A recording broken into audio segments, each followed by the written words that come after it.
தெரியாம வந்து பணத்தை நம்ம அபகரிச்சுட்டு ஓடிடுறோம். இது சரியான செயலாம், தப்பான செயல்.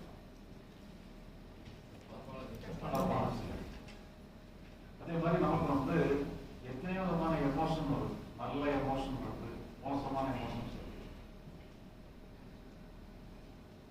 அப்ப எமோஷன்கள்ல உயர்ந்த எமோஷன் எது, தாழ்ந்த எமோஷன்? செயல்கள் வந்து ஒருத்தர் வந்து உதவி பண்றோம், நல்ல உயர்ந்த செயல். அபகரிச்சுட்டு போனாங்கன்னா தாழ்ந்த செயல். அதே மாதிரி வந்து நம்ம எமோஷன்ல நல்ல எமோஷன் எது கிடையாது.